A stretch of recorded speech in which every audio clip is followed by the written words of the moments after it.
Vasudevaya. Om Namo Bhagavate Vasudevaya. Om Namo Bhagavate Vasudevaya.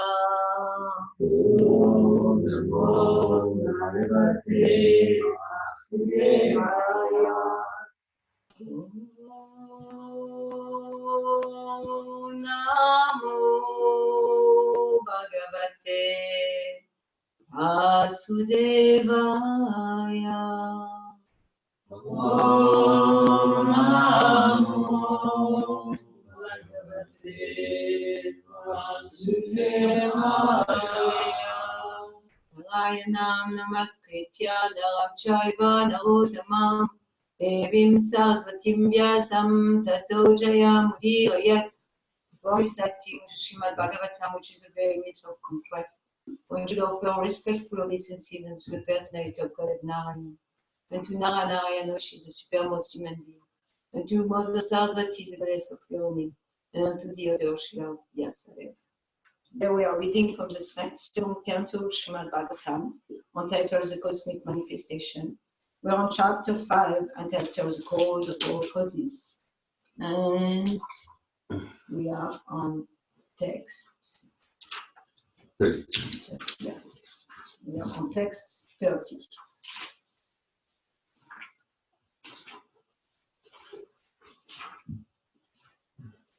Vaikarikat Mana Jagye Eva Vaikarikat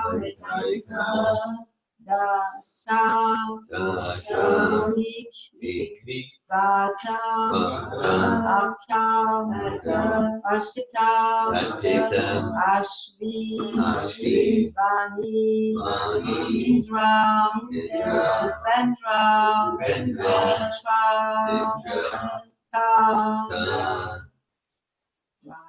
Vaikarikan Mano Jagye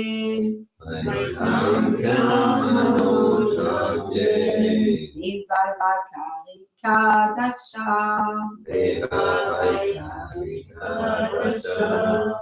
Digvataka Pashetosvi Vanendro Vendramin Mitraka Vaikarikan Mano Jagye Eva Vaikarika Dasha Digvataka Pashetosvi Vanindro Vendramitraka Vaikarika Mano Jagye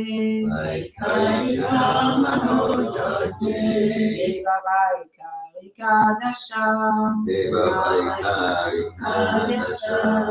Digvataka Pashetosvi Vanindra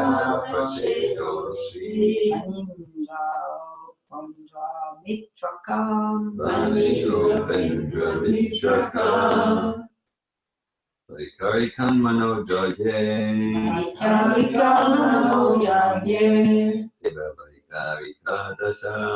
Eva Vaikarika Dasha Digvataka Prachetosvi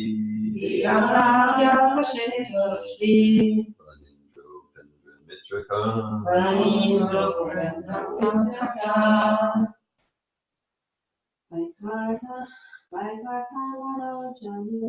Vaikarika Mano Jagye Eva Vaikarika Dasha Digvataka Pashetosvi Vanindro Vendramitraka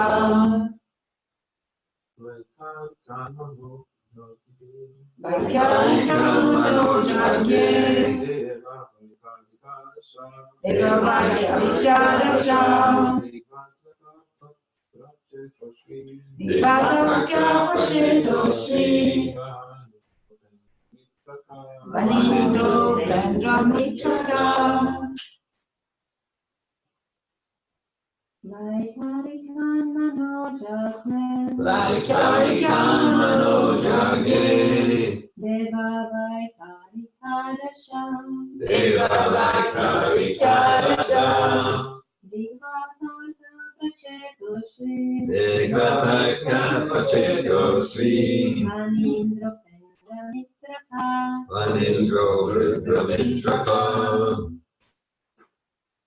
Anybody online would like to chat? We have Rukmini, Daniel Georgi, and Saraswati online. And here we have Leah, Rebecca, Ramachandra, Dominic Gaetano, Ladini Shakti, and Govindadas. Anyone? Okay. Vaikarikat. From the mode of goodness.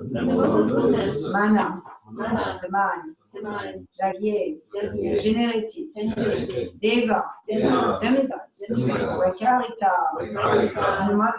The mode of goodness. Lasha. Ten. Dick. The controller of directions. Vata. The controller of air. Arka. The sun. Prashita. Varuna. Ashvi. The Ashvini Kumar.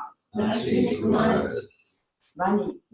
The fire god. Indra. The king of heaven. Upendra. The deity in heaven. Mitra. One of the 12 Adityas. Ka.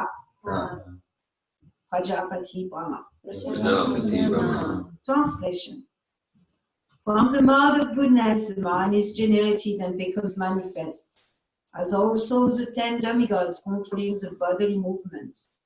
Such demigods are known as the controller of direction, controller of air, the sun god, the father of Daksha Prajapati, the Ashvini Kumars, the fire god, the king of heaven, the worshipable deity in heaven, the chief of the Adityas, and Brahmaji, the Prajapati, all come into existence. Purport by Stephen Grace A.C. Bhaktivedanta Swami Prabhupada. Vaikarika is the neutral stage of creation, and Tejas is the initiative of creation, while Tamas is the full display of material creation under the spell of the darkness of ignorance. Manufacture of the necessities of life in factories and workshops, excessively prominent in the age of Kali or in the age of the machine, is the summit stage of the quality of darkness. Such manufacturing enterprises by human society are in a mode of darkness because factually there is no necessity for the commodities manufactured. Human society primarily requires food for subsistence, shelter for sleeping, defense for protection, and commodities for satisfaction of the senses. The senses are the practical science of life, as will be explained in the next verse. Human civilization is made for purifying the senses, and objects of the senses of sense satisfaction should be supplied as much as absolutely required, but not for aggravating artificial sensory needs. Food, shelter, defense, and sense gratification are all needs in material existence. Otherwise, in its pure and contaminated state of original life, the living entity has no such need. The needs are therefore artificial, and in a pure state of life, there are no such needs. As such, increasing the artificial need, as it is standard material civilization or advancing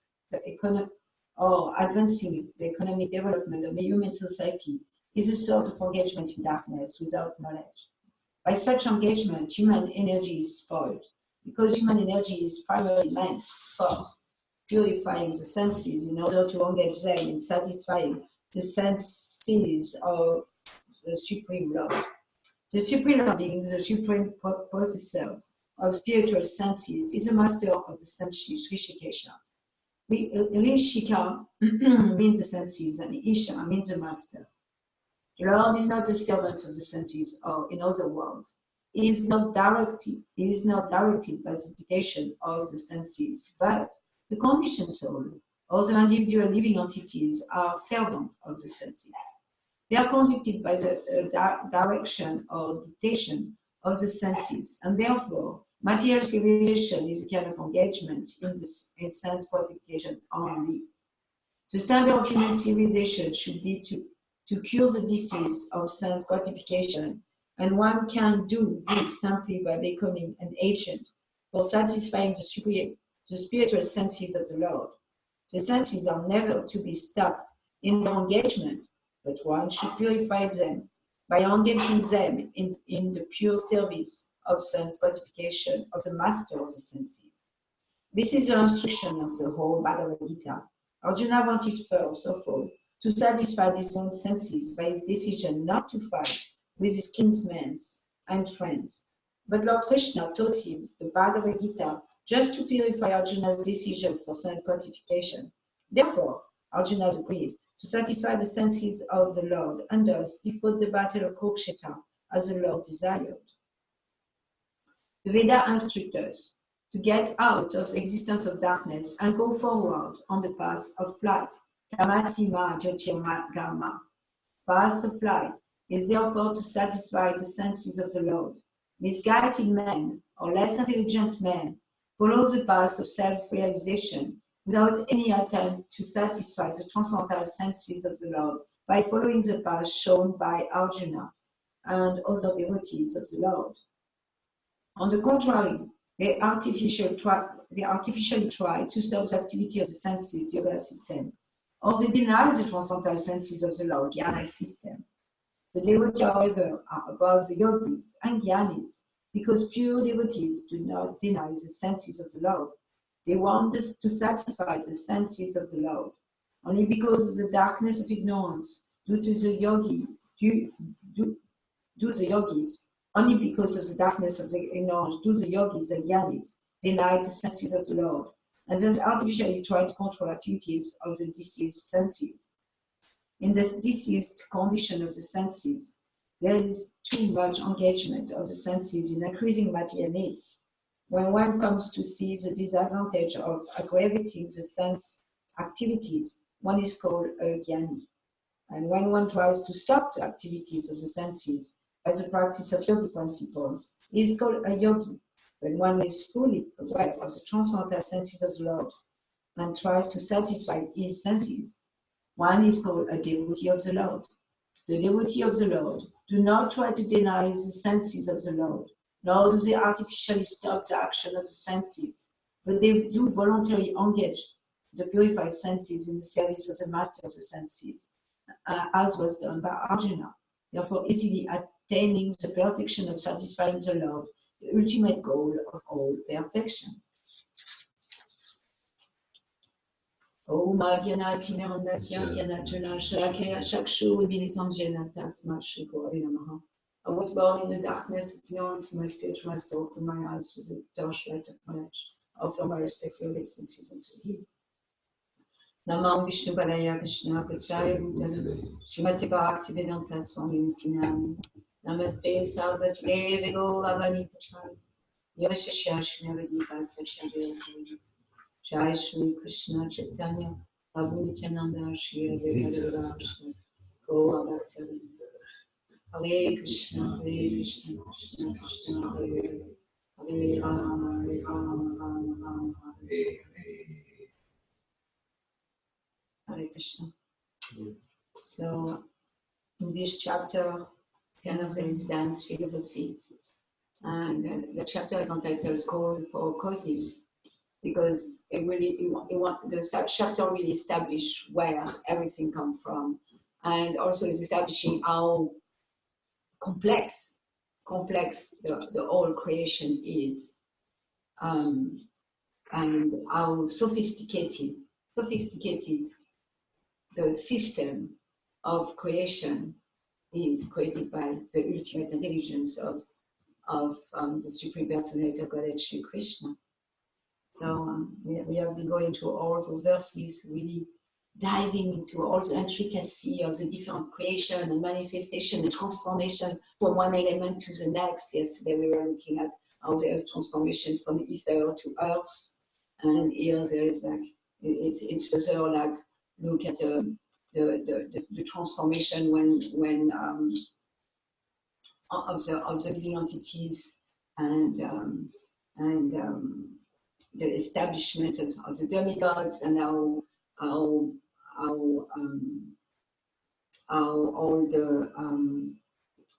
the living entities get to be manifested in the different forms, really. So Krishna, the Supreme Personality of Godhead, is one, and is the cause of all causes. Ishvara Parama Krishna Shakshitananda Vigraha Adi Govinda Sarva Karana Karana Sarva Karana Karana is the cause of all causes. And as the cause of all causes, like is constantly expanding. Krishna is constantly expanding. There is a competition between Krishna's expansion and Krishna's knowledge, because he's constantly expanding. So he also is all-knowing. So the personified leader in Krishna books explain how there is a competition between the two, between the knowledge and the Lord and the expansion. And so he's expanding, and he's expanding into his part and parcel, the Jiva soul.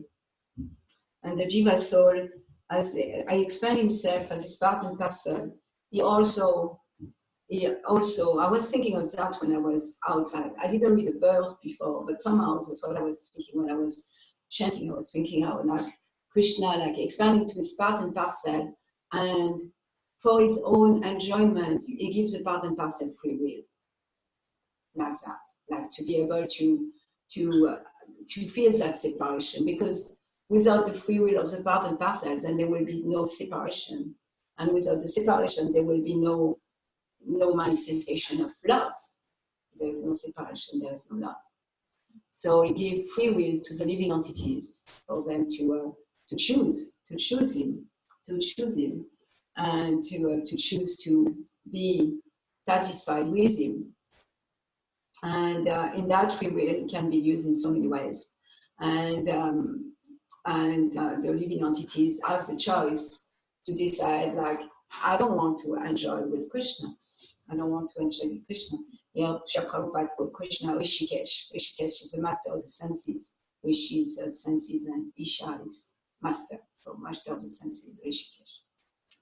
And is the master of the senses. And as a master of the senses, the part and parcel, when we satisfy the senses of the Lord, naturally we are satisfied. It's like when we water the root of a tree, all the branches and the twig and all the flowers are satisfied. Or when we give food to the stomach, to the mouth, then all parts of the body are satisfied. So similarly, when we pour all our endeavor towards Krishna, and towards Krishna, then naturally part and parcel are satisfied. The more we please Krishna, the more we are pleased. Why? Because we are part and parcel of Krishna.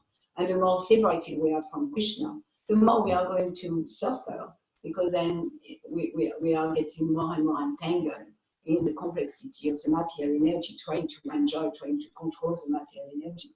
And whatever we are trying to control is controlling us.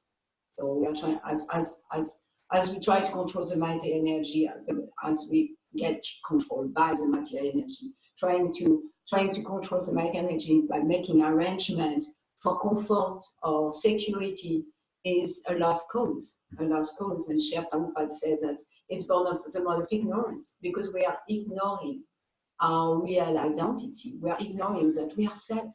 We are completely self.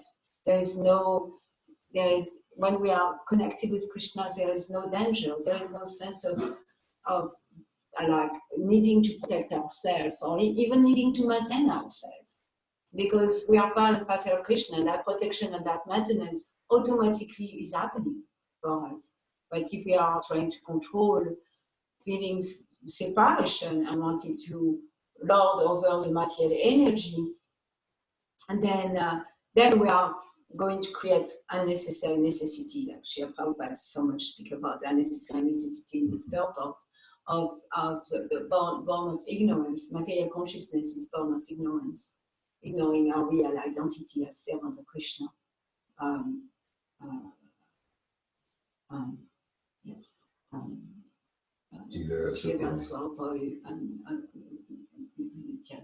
Krishna and Nityadas. We are eternal servant of Krishna. And this fact is completely explained in all the Vedas, that we are eternal servant of Krishna. And that's all we need to know. Nothing else. We don't need to know anything else but that we are servant of Krishna. And by knowing that we are servant of Krishna, then naturally we will want to please Krishna like a servant. Like a servant want to please the master. The servant is always there, like, what can I do for the master to be happy with me? And I'm going to learn a new recipe and cook for my master. I'm going to, change a bed sheet and make sure that you have a really nice place to rest. I'm going to make the house just the right temperature for my master.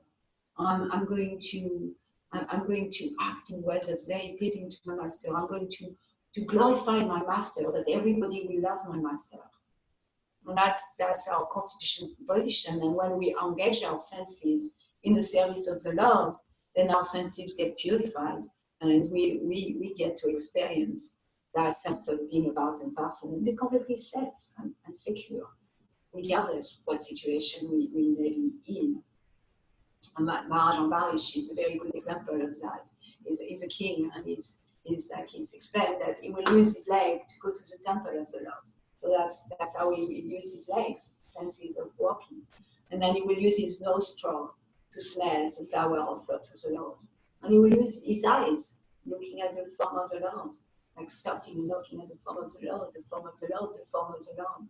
That's why in our household, we want to surround ourselves with the form of the Lord, like to have our eyes stopping regularly on the form of the Lord, to use our eyes in the form of, to appreciate the form of the Lord, and also to appreciate the form of the Lord in nature. If we look at nature and we found out whose nature it is, like you were saying over there, and we realize that's Krishna's nature, then we appreciate Krishna's nature. Not because I'm gratified by the flower, but I'm gratified by thinking, oh, that's Krishna's nature.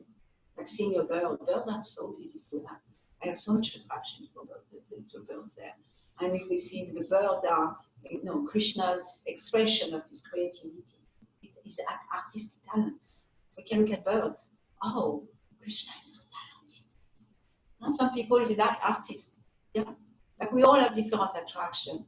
Yesterday we were speaking, Latini and I, Latini, she is attracted by beauty, and we are speaking of that. So yeah, if we are attracted by beauty, then the most beautiful, the most amazingly beautiful is Krishna. So we can use our attraction for beauty and devote that in the service of Krishna, and then our eyes become purified. Instead of being blind, they start to open up. Our eyes start to open up instead of being blind, and then be diverted by the beauty of material image. And then Maharaj Ambarish will use his tongue to glorify the Lord, or he will use his tongue to honor and respect Prashadam. So like that, we have a perfect process, and that's what's beautiful about Bhakti Yoga. Amongst my clients, I have practitioners of other paths, and some of them are very, very serious. But I haven't found practitioner, even in a monotheistic path, where life is organized. Life is organized in such a way that we receive so much help to purify our senses. I love entering a temple and smelling the incense. Just naturally, there's so much attraction for the senses. So the whole process of Bhakti Yoga, it's like a festival for the senses at every moment. And there is nothing that much. There is nothing that much like the innocent, the gratifying of the senses that do exist in the service of Krishna. There is nothing that much. And so Srila Prabhupada, he goes into details about the modern society, the civilized modern society, so-called all those factories that make so many things. So many things that are all here. If we look at factories and go to Walmart, we see that everything is created in those factories for sense gratification, for comfort, and for security. All those things: sense gratification, comfort, and security. That's what the factory are creating. And then in seeking to create comfort, to create security, and to create sense gratification, separated from the Lord, then we create such a complexity and exploiting the resources of material nature. And as we exploit the resources of material nature, we can easily see how we are creating so much misery, pollution, hurt, people working in really distressful conditions, so much pain. So it's quite easy to understand the philosophy here, presented here, and how also creating all those unnecessary necessity are the source of our own misery, and how we are creating our own misery. Aham sarvasya prabhu mata sarva bhavatati iti mad bhavajanti sarva gita. So Krishna is the aham sarvasya all. I'm the source. I'm the source of everything. I'm the source of the material energy, and I'm the source of the spiritual energy. There are so many living entities. All the Brahmajyoti is made of living entity, because it's like an atomic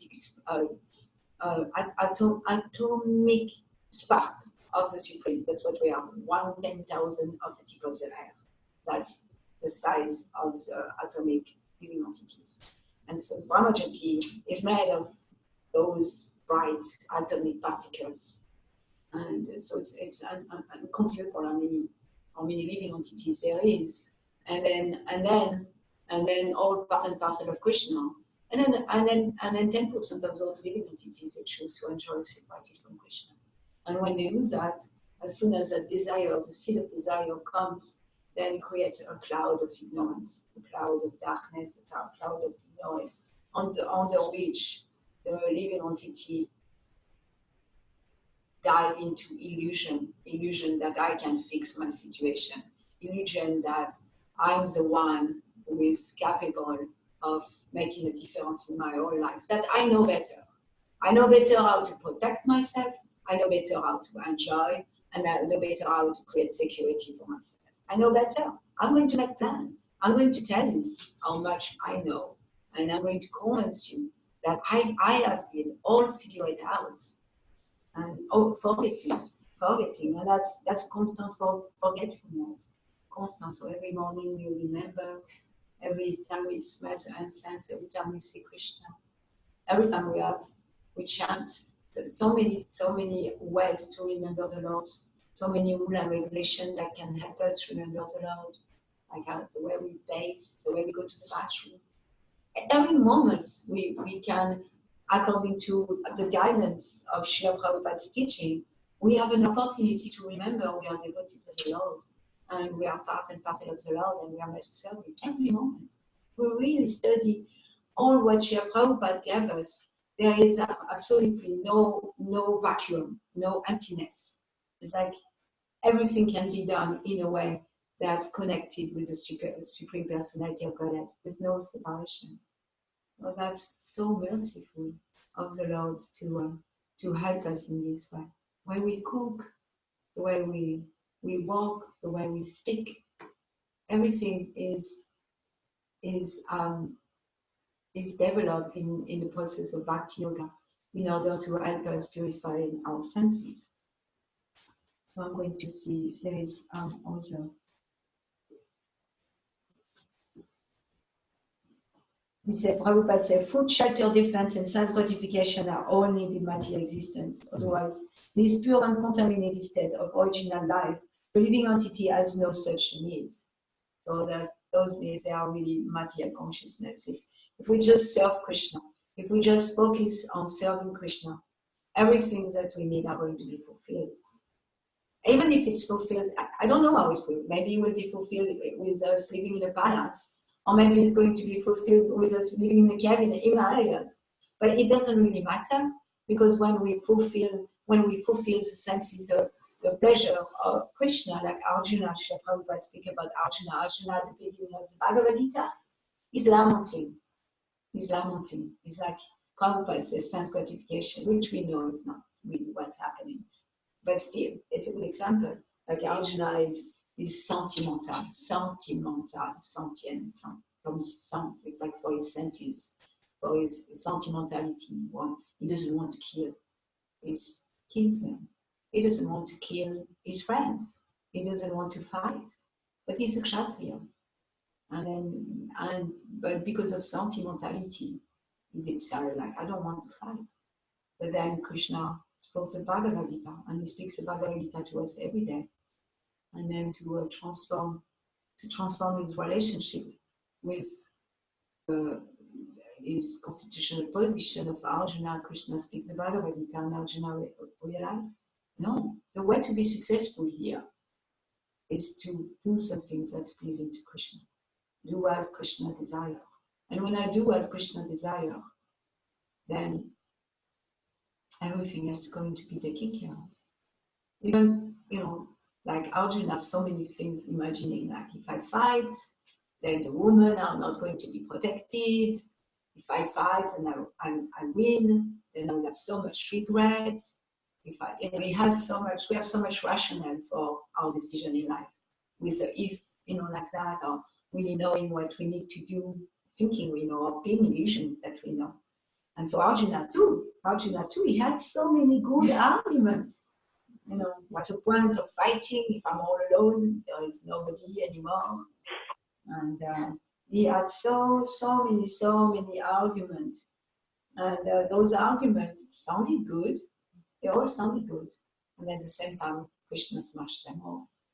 Because they were materialistic arguments. They were based on sense gratifications, based on a bodily conception of life. Based that this body is kinsman with those other bodies. This body is friend with those other bodies. It wasn't based on transcendental knowledge or transcendental vision. The vision eternal vision. We want to develop that eternal vision. We want to see everything according to Shastra. Shastra. So and Srila Prabhupada, an interesting point here, is speaking about the Jnanis and the Yogis. And he said, because of that material darkness, because of the ignorance, because of the pain of our senses. So there is the Yogis, they are trying to be like doctors, like they are trying to bring back all their senses inward, that to control their senses, that the senses are not agitated. And then the Jnanis, they are denying even the existence of the senses and the existence of Krishna's senses. And Srila Prabhupada said, no, like the real thing is that Krishna has senses. He has a tongue. He has eyes. It's not tongue and eyes like us, but he does have senses. He's sentient. He's sentient. Absolutely sentient. Absolutely sentient. That's absolute of senses. That means senses mean things that I like and things I don't like. That's what senses mean. Senses like things like lollipops, like to watch TV, like that. Senses, they like things. They just like things. And then Krishna has senses too. And there is things he like gulab jamun, he likes sandwich, he likes ladus very much. He always a competition of ladus with Madhu Mangal, isn't it? Yes, so many ladus. And he likes to hear his name. He likes to hear his name. We all like to hear our name. I say, Rebecca, Leah. Dominique, Lioto, Cipriani. Like we all like to hear our name. Like as soon as someone says our name, it's like, you're so good. You're speaking about me. So Krishna too, he likes to hear his name. He likes to hear the Lord Chaitanya is speaking like Mahaprabhu Kirtanamita Gita Bhajamadhyam Manasavasena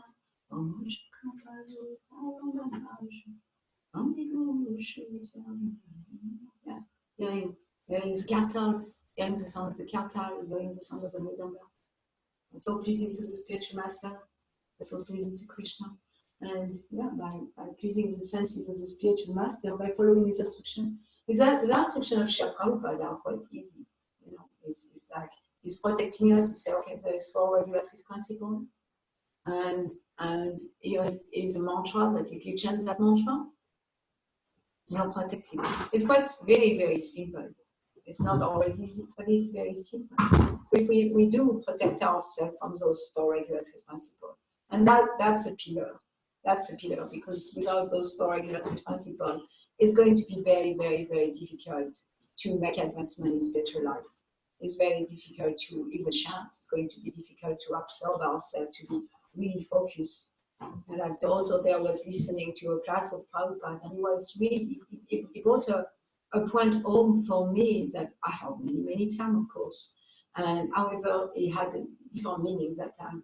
He said, you know, like our chanting is a meditation. It's a meditation. So what is meditation? So if we speak with people who practice heavy, like intense meditation, like Vipassana, there's so many people who do Vipassana these days. They are serious. They are really super serious. They really take it seriously. They can sit for hours and just focus on the breath, the inward breath, the outside breath, focus on the tip of the nose and feeling the lightness of the air passing through the nose. This is a serious thing. They focus, they can really, they are meditating. They are meditating. And so, of course, we can generate Krishna, Krishna, Krishna, and then think of something else. But that's not meditation. And that's purifying. You know, the holy name is always pure and it's always purifying. But that's not meditation. And meditation is something else. Meditation means like we have one center of focus, focal. Like, you know, the focus on the breath, I was thinking of that. But the breath is just material. Why would you focus on something so material? In the Bhagavatam we read, it's like the bellow, like the air is like the lungs are like the bellow of the blacksmith. And that's all they are. And if they are not using the service of Krishna, they have no value. So like to focus on the breath, kind of, okay, well, where are you going to with that? You know, transform into a lungs or something. So still we can learn so much from serious meditator. We can learn so much about what meditation is. And chanting the Hare Krishna mantra is a meditation. It is a meditation. Prabhupada said, focus on the sound vibration. To really focus our whole being on the sound vibration. Sound vibration. What does that mean? Sound vibration, the vibration of the sound. Where does the vibration of the sound is where can we focus? We can focus on our tongue, vibrating the sound, isn't it? Our tongue vibrating the sound. Just that. Not like the yogins or like the vipassanas that focus on the air coming in and out. We can just focus on my tongue. That's something easy. Physical sensation of the sound vibration. We can focus on the lungs, on like the vibration Hare Krishna, it's just vibrate here. We can focus on the ears, like hearing the sound vibration. It's vibrating our eardrums. You know, there's some vibration, some meditation. My brother have practiced that. It's like really focus on the ears and focusing on hearing the sound, but like not listening. Like it's a different than listening. It's just focusing on the ears, but coming in and out, like out the ears. Like that. I don't know what come out, but at least what's coming in. And he told me that if you do that very seriously, at one point you don't hear anything anymore for a fraction of a moment. So that's success. Yeah. My grandfather is old and he doesn't hear anymore. Yeah. It's very successful then at meditation. So yes, so for us, it's like we can focus on the sound vibration, how we enter our ears, how the sound vibration, the name of Krishna is entering our ears. And then when we do that, when we really focus on the sound vibration, we are fully present with Krishna. And then life is successful. There is nothing else to do. In reality, if we were not contaminated by the mode of matter nature, we could chant all day. We could really chant all day. We may choose to do something else, we may choose to serve in other ways. But as long as we are not purified, we need to get active and purify our tamas, our raja in different ways through the process of bhakti yoga. So Srila Prabhupada is making a point about the Gyanis and the yogis and how they are trying to avoid. In fact, it's the process. It's really a process of trying to avoid pain or running away from the pain. It's detachment from material pain is just one step towards liberation, but it's not in itself. It's not spiritual. It's still, like when we want something or when we don't want something, it's still focused on that thing. Like if I want material enjoyment or if I don't want material enjoyment, it's still focusing on material enjoyment. So how to do it to really increase our desire, because those the Viraj River. The Viraj River is a river between the spiritual and material world. Viraj River is the river of desire. So that's all based. Spiritual life is based on desire. So how can I stop putting fuel into my material desire and start to put all my fuel into my spiritual desire? And the more we desire spiritually, the more naturally the lower tests are going to diminish. Yeah, like the more we are not going to be attracted by material desire. So the whole process and what's presented here in the Bhagavatam is to increase our spiritual desire and to have that atomic particle to grow spiritually, to grow spiritual senses, to grow spiritual activities, to grow a spiritual body. Even in this lifetime, we can come to a place that we fully spiritualize our body. And by engaging our senses in the pleasure of the matter of the senses. And we can do that easily to satisfying the senses of the spiritual master, the pure devotee, the spiritual master. And by following Srila Prabhupada's instruction more and more, then we are becoming very pleasing to Srila Prabhupada, very pleasing. Like Srila Prabhupada once, he was in Los Angeles, and he was like having a meeting with all those leaders, and they were speaking about this and that, and temple, and the money, and visibility. And he went to his window, and there was a Mataji. She was on the courtyard. She was under a tree. She was chanting. He said, yes, that's what it's all about. And then he was really appreciating that Mataji. He was with big leaders. He was really appreciated that Mataji was just under a tree chanting Hare Krishna. He said, that's what I want you to do. Why don't you let me do that? And he was, of course, his service was to be engaged in leading his young disciple and continuing to manage his movement. At the same time, Prabhupada was completely capable of staying 24 hours a day under the trees, not worrying about his eating, sleeping, mating, or defending. As the material context kind of dissolve as a person completely absorbs himself in Krishna. In the material context, eating, mating, sleeping, and defending, birthdays, all these dishes, also they dissolve, they just stop to exist. I'm going to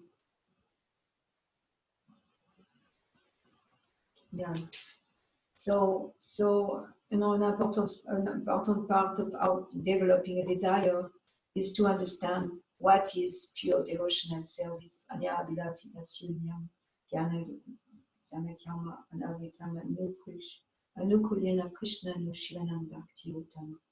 So just knowing that pure devotional service exists, that's the first step, to come to a place of understanding that there's such a thing as pure devotional service. And then when we know that it exists and we see it in personality like Srila Prabhupada, all the gurus in our parampara. We can see it in so many personalities here. Sukadeva Goswami, Sita Goswami, Narada, Lord Brahma, Prajapati Brahma. We can see like what pure devotional service looks like. And we want to learn, as we learn about devotional service, then we are going to develop an attraction for it. But without knowing what pure devotional service is, or without knowing that it exists, it's going to be very difficult for us to develop clear intention, to have even any intention about it. So pure devotional service means it's free from dana, it's free from karma. It's very favorable to the Lord. Favorable means it's in favor to the Lord. It's in favor to Srila Prabhupada. We need to do things that are in favor to Srila Prabhupada. Each moment, like last night, we had a discussion with Vladimir, and it was very, like in a sense, when we came to that point, okay, what will be favorable? What will be pleasing to Krishna? What will be pleasing to Srila Prabhupada? That's easy. Then it became easy, like to, I know what to do then. If I know what's pleasing to Srila Prabhupada, I have no doubt anymore. But we just pretend. We're going to give something like, oh yes, it's pleasing to Srila Prabhupada. Rationalizing, making excuses. But life becomes so easy. If we keep that in mind constantly. Like Srila Prabhupada said, he was never separated from his spiritual master. Never a moment. And he saw in person his spiritual master just very, very few in certain time. But he was never separated from spiritual master. So we too can do that. We can remember every moment like Srila Prabhupada. We can be with Srila Prabhupada constantly be with Srila Prabhupada. Do what we do all day and think, oh, I want to please Srila Prabhupada. And then if we know we are doing something that's not pleasing to Srila Prabhupada, to be honest about that, to really be honest to that honesty will lead us to humility. Rationalization will lead us away from Krishna. It will just lead us to self-centeredness and further entangling in sense gratification. To be honest, I know I'm doing something right now. It's probably not very pleasing to Srila Prabhupada. And to be honest, to be really honest, I know that what I'm doing is not pleasing to Srila Prabhupada. I'm so fallen. I'm so entangled in thinking that I am the controller, that I am the master. I'm so entangled in thinking that I am the maintainer. I am the protector. That I still do that activity, but I know it is not pleasing to Srila Prabhupada. That honesty will take us closer to Srila Prabhupada, closer to Krishna. That's the truthful devotee. Sri Krishna, the personality of Godhead, the Paramatma in everyone's heart, is a benefactor of the truthful devotee. So that's Srimad-Bhagavatam, Swagata Krishna, Punya, Sarvata, Kirtana. You don't just know about and you do notice who it's Satan. And is a benefactor of the truthful devotee. So truthfulness is the last leg of religion. That's all we have. In Kali Yoga, that's all we have. We are agitative, like we were driving this morning to Mangalarti and Srila Prabhupada was speaking and said, we are so unqualified. We have no qualification. And I was commenting with Nadine, I was saying like, how come we have no qualification? We are fallen, we have no intelligence, we have no ability to understand spiritual matter, but we are so puffed up. It blew my mind how we be so proud of ourselves when we are born in Kali Yoga with no qualification, which is just so strange. But it seems the more entangled we are with material energy, the more puffed up we are, in fact. The further away from spiritual life we are, the more we have tendency to be like peacocks.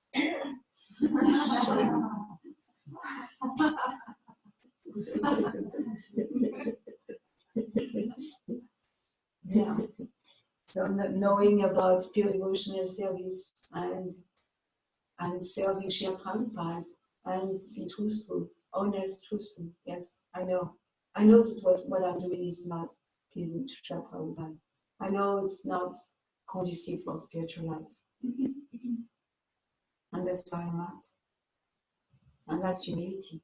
And humility is so conducive for spiritual life. So through honesty, we can develop humility. Only honesty will lead us to humility. And then when we have humility, then we can be helpless. Krishna, I'm so fallen. I'm so far away from you. Krishna, I really have no clue how I can free myself. Please, Krishna, take all those attachment for sense gratification, my attachment to be comfortable, my attachment to be safe. Please take all those attachments and let me have faith in you and trust you and give myself to you. From that place of humility, we can free myself. Without humility, we are going to continue to control and be under the cheating propensities. So that's our invitation. That's our invitation to really know what is pure devotional service, and how pure devotee is completely focused on pleasing the Supreme Personality of Godhead. And how do we please the senses of the Personality of Godhead? By pleasing the senses and pleasing the pure devotee, the spiritual master. That's how we can do it. Shri Prabhupada ki jai. So I'm going to read the verse again. From the mind of goodness, the mind is generated and become manifested, as also the 10 demigods controlling the bodily movement. Such demigods are known as the controller of direction, controller of air, the sun god, the father of Daksha Prajapati, the Ashvini Kumars, the fire god, the king of heaven, the worshipable deity in heaven, the chief of the Adityas, and Brahmaji, the Prajapatis. All comes into existence. Are there any questions, comments, challenges? I had actually a question about how to satisfy Krishna, and you answered that at the very end by pleasing Srila Prabhupada. But I wanted to dive deeper because during the last discussion, we spoke about how to please Prabhupada and how there are many ways to please Prabhupada. Like sometimes he says, chant Hare Krishna, or just read books, or read the books, or eat prasadam, or cook prasadam. There's so many ways, right? So is it just like internal introspection that we just see what Prabhupada likes the most from us, or there is something more that we can understand how Prabhupada is satisfied, right? It's like really tricky when we are with the blunt material senses, and we know if Prabhupada is pleased by whatever we consider is the thing. Like the word actually used in the last portion was dovetail, if I'm correct, dovetail. We didn't use it, but that's the meaning of what was shared. And I remember I spoke with Dharma Muni from Vrindavan, and he said in the early days they would use that word in a negative way. Oh, you dovetail in your agendas to please Prabhupada or Krishna. It wasn't like a positive connotation as much as like I would like to. Yes. So what would you say really? How we know Prabhupada is pleased? How we know it? Well, I believe that spiritual life is a progression. It's a progression, it's a process. So already to have that consciousness, I want to please Prabhupada. And I'm doing anything I'm doing it to please Prabhupada. In itself is spiritual life. So that's it's Krishna consciousness, Prabhupada consciousness. And I believe what we do is not as important as the consciousness with whom we do it. So, okay, you're looking, we know what is pleasing to Srila Prabhupada. Chant 60 rounds, follow the 4 you left with principle, and do service to the Lord. And we know what's pleasing Lord Chaitanya is be a guru. Give this knowledge, use your brain to give this knowledge to the world. So that within that, there's a lot of freedom. And in that freedom, then it's like really looking at our motivation, like you said. Am I doing that to please myself? And then I'm offering it to Krishna, and that's way better than what the rest of the world is doing. Of just like I'm doing that to please myself. Period. I'm doing that to please my. I'm cooking a healthy meal today. Well, I know it's for me because I like healthy food, and I offer it to Krishna. Yeah. And still, I'm offering it to Krishna. Most of the population of Earth doesn't offer anything to Krishna. Yeah. So in that way, my heart is purified. I'm remembering Krishna. I'm remembering this Srila Prabhupada. I'm remembering Lord Chaitanya as I'm doing the offering. So, like in response to your question, it seems that it's important to consider the aspect of like I want to please Krishna and the consciousness behind what I'm doing. And then what I'm doing, then if it's aligned with those parameters that the spiritual master is giving us, and I'm doing it to please him, then we trust that we are going to receive more and more intelligence and be guided toward more and more like refinement of our services. To make a distinction. But we need to start, yeah, exactly. We trust that. We trust that, okay, I'm doing that for Srila Prabhupada. And trust that, like, Prabhupada is going to continue to guide me, to refine my service, maybe to lead me somewhere else, where a path that I couldn't even imagine could be possible.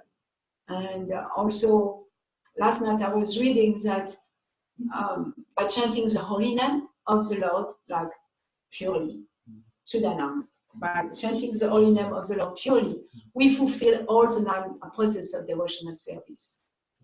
So, so that's the same thing, like from the holy name, everything, like the holy name are complete kalpa viksha tree, it's like a wish fulfilling tree.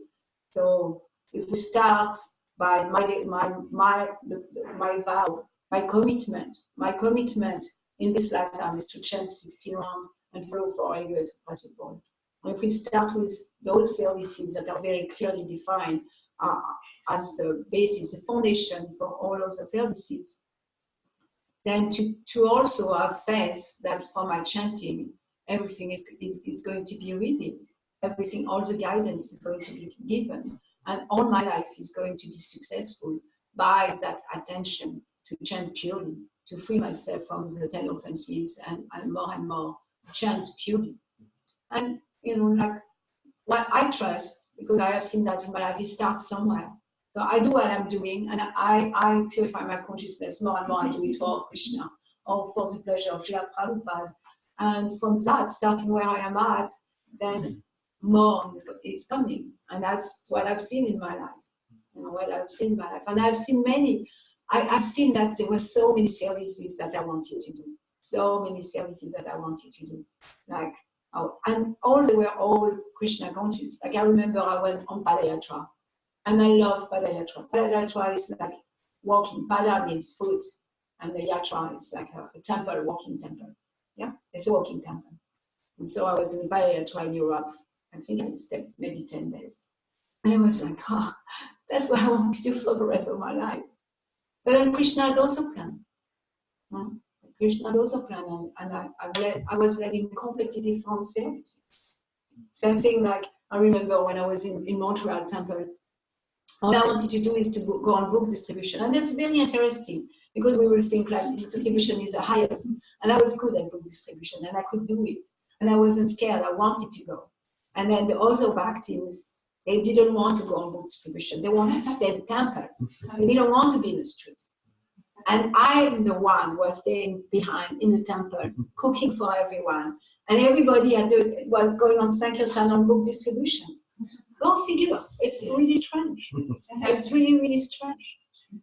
But Krishna, it's not linear. Devotional service is not linear, because, as much as we want to please Krishna, Krishna wants to please us even more. Krishna's desire to bring us back is more important than our desire to please him. So I know that for me to be in the temple and cook was more conducive for my spiritual life than bringing more anartha to the surface than if I was in the street all day distributing books. And I will sneak out. I will go on book distribution. And sometimes I will get chastised because I was going on book distribution. I will still go. And that's also, for me, it's relevant. It's relevant because it really increased my autonomy in book distribution. I don't need a structure. I don't need an authority to go on book distribution. And so to trust Krishna really wants us back to God and way more than we want to please him. And then through our service, he purified us and guided us, and one thing after another.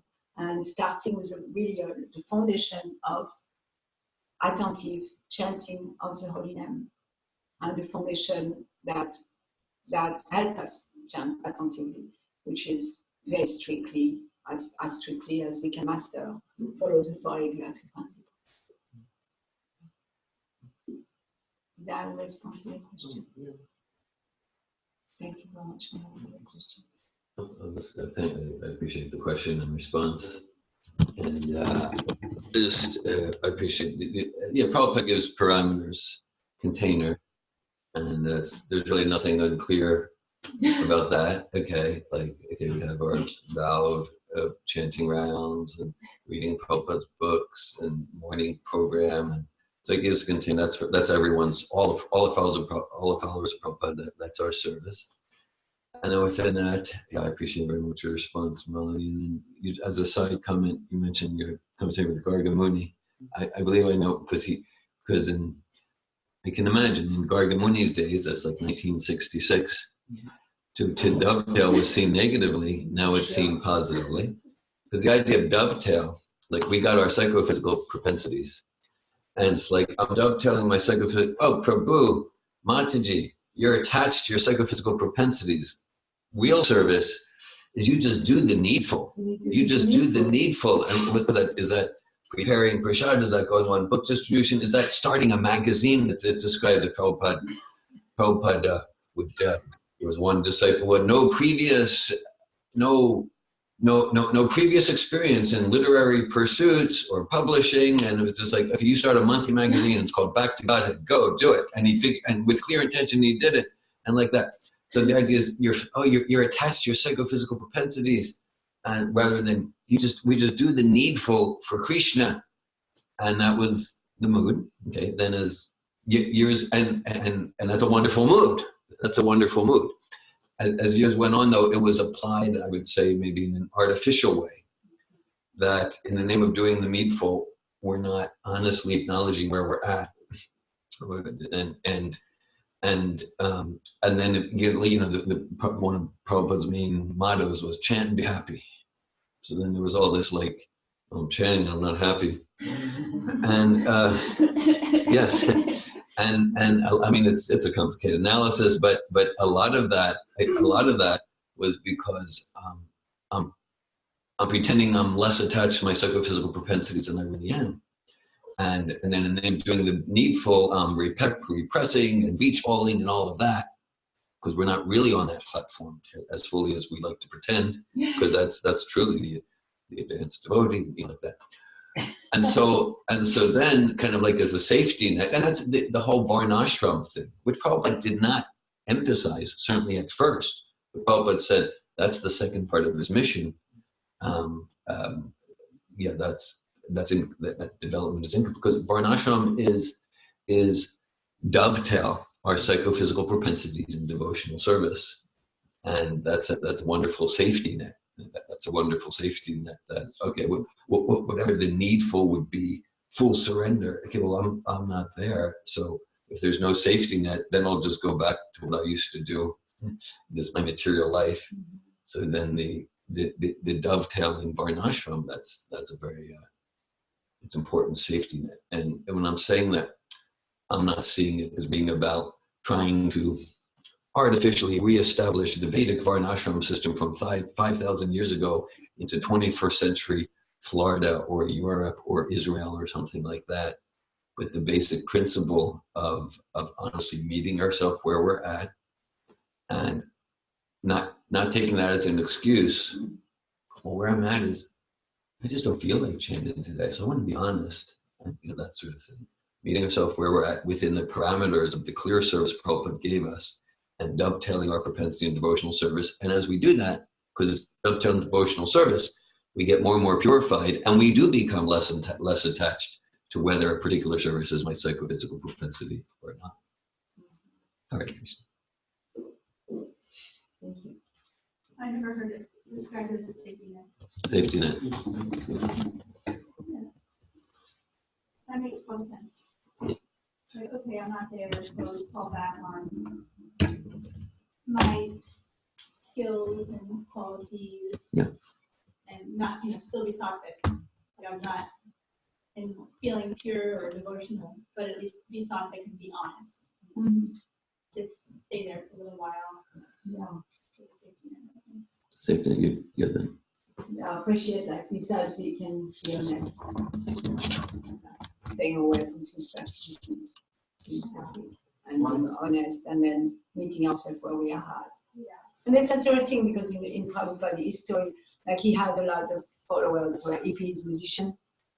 And for some of them, he said, yeah, do music for Krishna. And for some of them, he said, don't do music for Krishna. So it's not like one, because for some of them, doing music for Krishna, it will be like going back to Maya and not staying in Sattva. And for some of them, doing music for Krishna will protect their spiritual life. So, like spiritual life is a razor edge, Srila Prabhupada says. And so it's really about honesty and meeting ourselves where we are at and using our intelligence, discrimination. What is it for me right now that's favorable for my devotional service? And what's not favorable for devotional service? And in what's not favorable, so we have the guideline.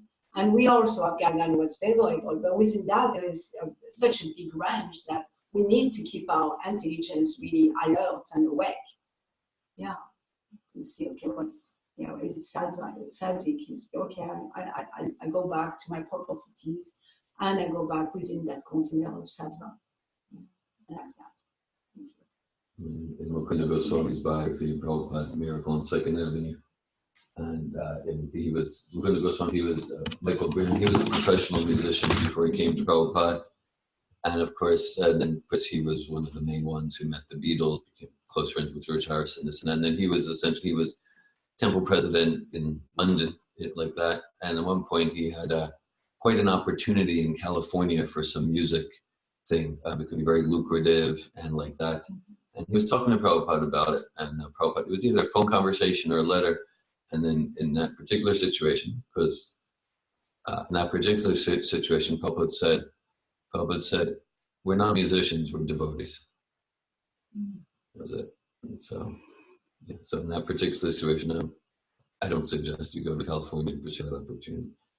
And so much of Prabhupada's movement spread because he encouraged the hippies to play music and engage their psychophysical propensity. But Mukunda was at such a stage where Prabhupada saw, we're not musicians, we're devotees. And it worked. And they did sannyas and still practicing. I'm surprised that you called it safety net because it's also written that like by following our prescribed duties in Krishna consciousness we can become perfect.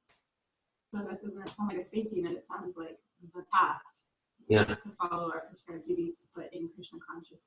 Yes.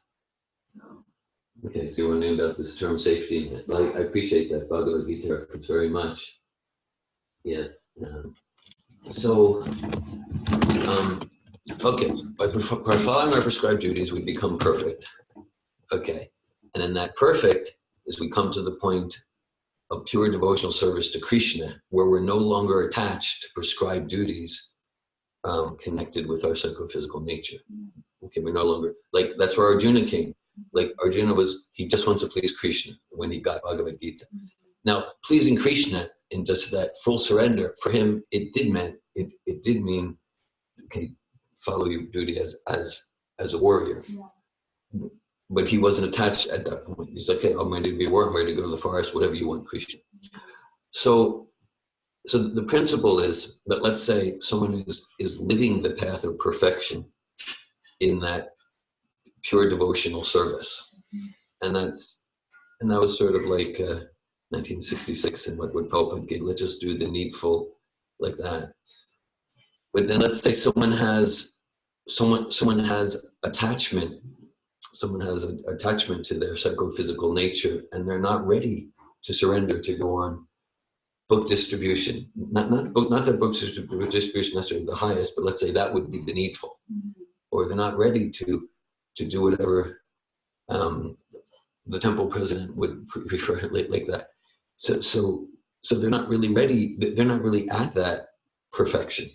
They're not at that perfection. So then they can become discouraged, resentful, go into shame, this and that. And that would lead to just going back to maybe taking drugs and living an irresponsible life of sex, drugs, and rock and roll and things like that. So rather than that kind of all or nothing, we have like, okay, act according to your varna. Act according to your varna. And that's a safety net from falling down into the abyss of ignorance. Okay, I understand. Now I'm totally attached to my prescribed duties. Yeah, and we responsibly do our prescribed duties in the parameters of the sadhana Prabhupada gave, and that's the path of perfection. So what if there is someone who is not ready to do the prescribed duties either? There's someone. There's someone. Theoretical question. I'm complete with the question. You want to go there? I want to say that when you said safety net, what I understood was Varnashram is safety net. Yeah. It wasn't like, like I call Varnashram includes using our psychophysical nature, and doing our prescribed duty. And at the same time, the Varnashram system is slow. It's just slow. Is a safety net in that sense, that if we follow Varnashram, establish Varnashram, and everybody use their propensity and psychophysical nature in a service of Krishna, it's like a slow progress, and then in fact elevating ourselves to a different Varna, and it takes usually more than one lifetime, and then the other system, which is maybe less safety net, it's kind of an elevator that go a lot faster, and then maybe there's less safety. So it's about knowing where we are at, and maybe we stay in safety because we know that if I'm trying to go faster, like what you were sharing, it's a razor edge and I'm going to burn myself. So if we use our psychophysical nature in the service of the Lord, that's probably where we feel most properly situated, until we come to a place where we are not attached anymore to our prescribed duty. That we don't have any more prescribed duty beside pleasing the Lord. No more obligation. Is it And true? so, Is it true that it's slower? Like my understanding of Varnashram, like slower, was like kind of like when there is no Krishna consciousness, it's kind of like sattvic life and like following the orders of life without like necessarily having to change the center. But when is Varnashram like in the service to Krishna, then is it like slower really? Daivi Varnashram, it's called Daivi Varnashram. Well, my understanding is that as long as it's about prescribed duty and meeting ourselves where we are at and just holding that in a sense, yes, it's going, it depends where we are at, depends where we are at, and at the same time, the process that Srila Prabhupada gave us is not that. The process is give us the ultimate Chantari Krishna. Like Chantari Krishna, you come to Mongol Arti. So all that is not within the Varnashram process, and then in between those sandwiches of intense sadhana bhakti, which is no more daily Varnashram, but like that direct devotional service, and to stay within our psychophysical nature usually will be a safe place to be, and so that's how I'm responding to your question. Like the Daivi Varnashram is with Krishna in the center, and I don't think what Srila Prabhupada gave us is Daivi Varnashram.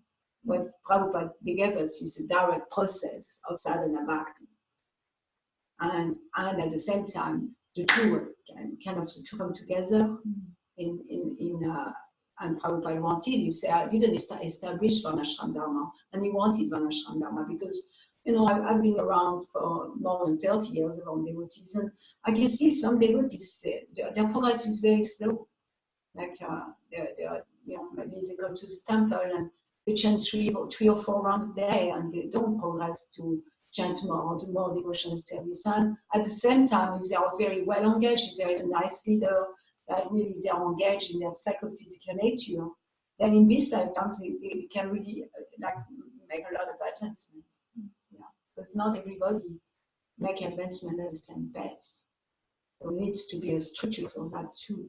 And Prabhupada said that the second half of my mission I haven't established in Varnashram because he wanted to give us a speed elevator.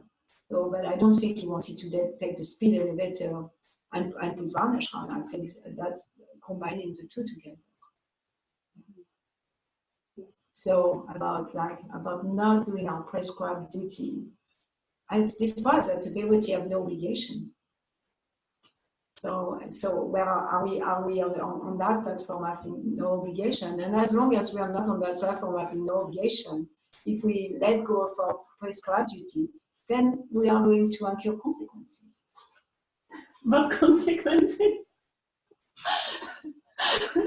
Consequences. We're going to do something. We are going to do something, yes. So if we're not ready for the transcendental surrendered program, we're not ready for the relatively Suffolk prescribed duty program, we're going to do something, and it's going to be it's going to be some lower mode choice there. As long as we are not pure, and it's the same thing. Like like looking at what I bring in my life and accepting consequences of my desire and decision.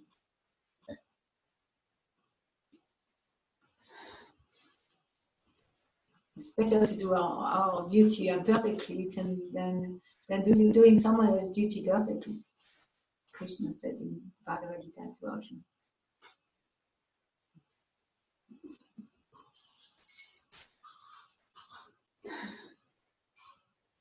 It's again a lot about honesty, meeting ourselves where we are at, and yeah, it's what our prescribed duty, where are we in the Varnashram Dharma. And then if we don't want our prescribed duties, and to just be honest about that, and then know that, of course, there's going to be consequences. There is consequences to follow our prescribed duty, and there is consequences not to follow our prescribed duty. There is reward to follow our prescribed duty, and there is reward to not follow our prescribed duty. But in one situation, the reward may be spiritual, and in another one, the reward may be material. Maybe I increase my sense of gratification. I increase something about my sense of comfort or happiness or safety.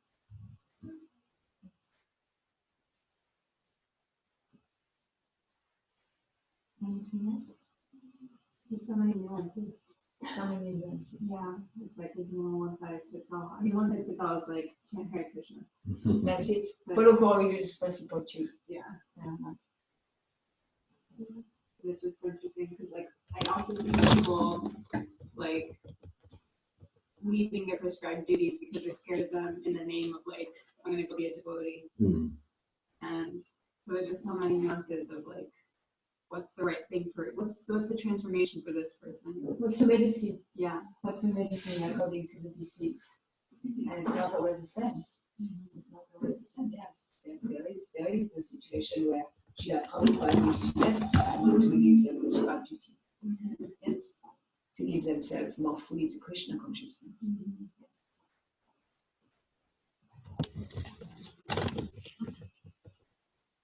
I think that why it's so important to or one of the reasons to be chanting and following the regular principles, and because we can hear more clearly, we can receive more clearly, and you become purified by. Yeah, because I feel like I have been having direct experience of this, and actually, particularly last night, we went to Leah's house and we had kirtan together, and I had this very clear moment of I need to leave my acupuncture practice and I need to do kirtan.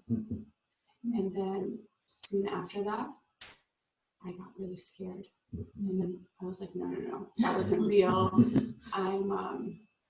No, I need to keep doing my acupuncture. Like, that's not real. But I'm really honest with myself, and it's hard because the fear and all the other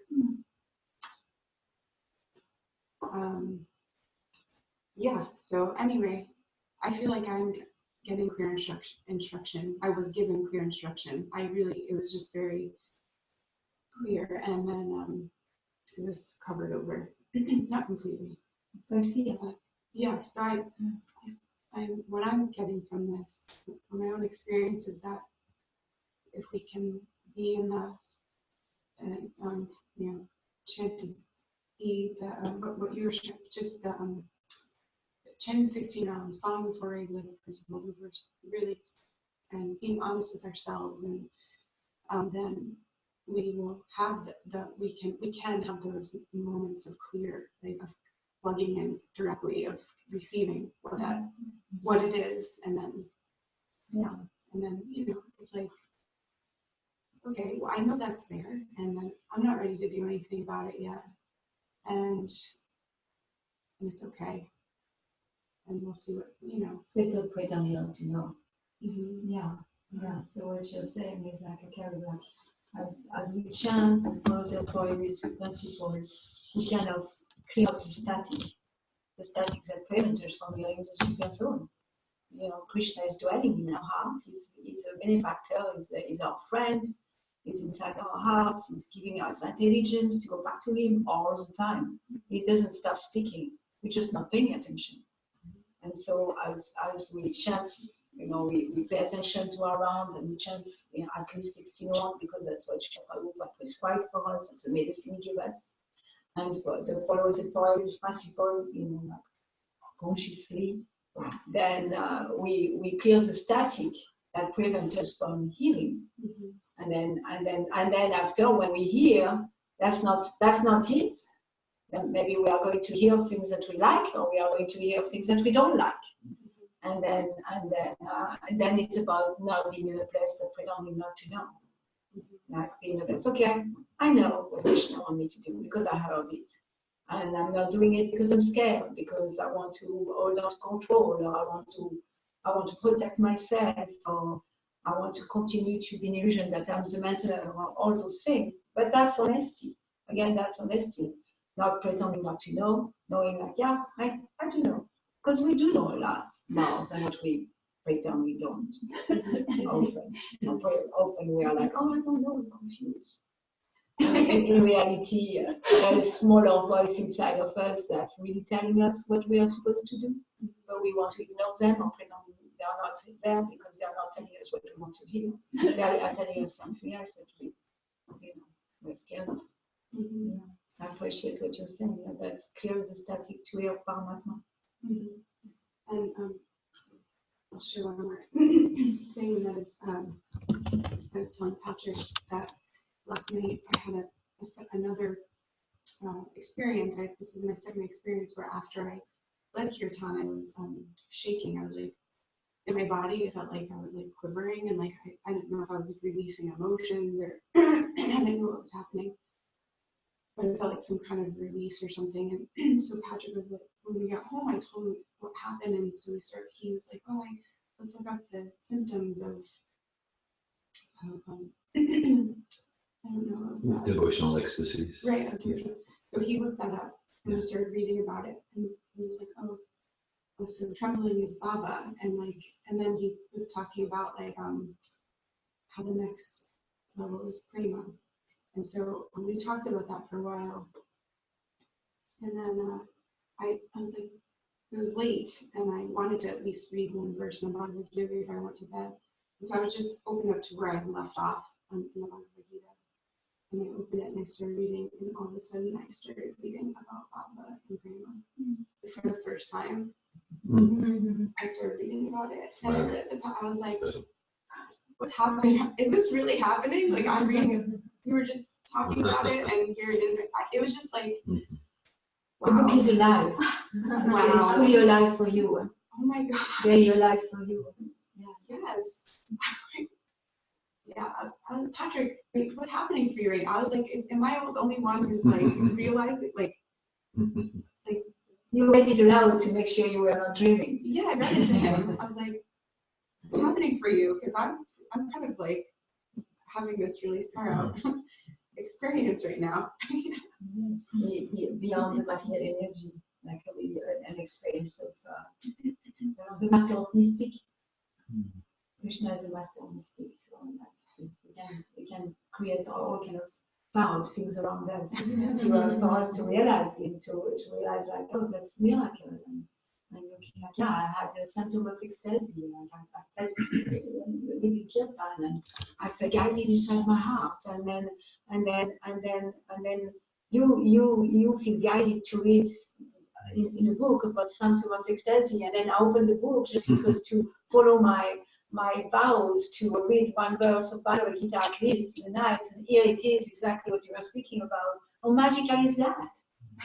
You know, it's hard to match that experience with anything in the material world. There's nothing in the material world. Even the biggest traveling, the best man, or most handsome sex, anything, nothing can match that experience of magic that you're describing. We were driving home last night, and I was saying to Gaetano, the books are alive, and I said it's miraculous. You use the word miracle when books are alive. You said the same language I was speaking about. What is miraculous to you? And I did that miracle. Anyway, it's just you, but you both are saying resonating with what I was talking about last night after the kirtan. Seems that it was like a vacuum atmosphere at Leah last night. Hare Krishna, wonderful. So the spiritual world was completely alive at Leah last night. I experienced experiences like that. Like I interpret it as like Srila Prabhupada's alive and present in his sastra. That's what I heard when you express that, and that's what, because I've had similar experiences. It's just like, oh, this feels alive. This doesn't feel like just someone wrote information down and I'm reading it. Not static, so dynamic. Feels like there's a presence, and that's why I experience like, Srila Prabhupada's alive in a sastra. It's just like, it's like evident with those experiences. Yeah, it's really wild. Yeah. Yeah. Thank you for sharing. Thank you for sharing. No, Krishna, give us present in that moment to really see that that's some boundary of what I could experience. And that's so much more valuable, that experience you describe with the magic and synchronicity and all that, than anything that can be famous. Thank you for sharing. I have the experience that we can't really muster up the intention on our own will, that we just can be a channel, and then clear intention comes if Krishna decides like it's time, like he reveals a path of clarity forward about like what a plan can be. I was just thinking of what you said, like like we're just not in charge of the revelations that come, the realizations. We're not in charge of our self-realization process. I mean, all we can do is like just be available for it, but then the timing. All we can do is desire. That's all we can do. Is desire. Okay. So if we desire, then those intentions, those desires to solution, or desire for devotional service, so desire to go back to Godhead. That's spiritual. That's also spiritual. The soul does desire.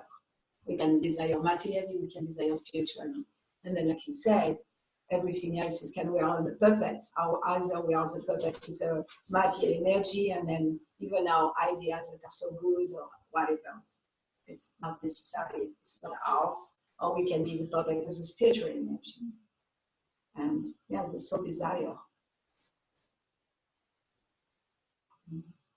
And then from that one desire, then so many intention can manifest when we are ready and receiving guidance. Not necessarily something that's coming from us, more allowing ourselves to be guided, really, to be an instrument of Krishna, not knowing I don't know why Krishna wanted me to do that, I'm going to do it. And then later on we understand, I understand why. Thank you.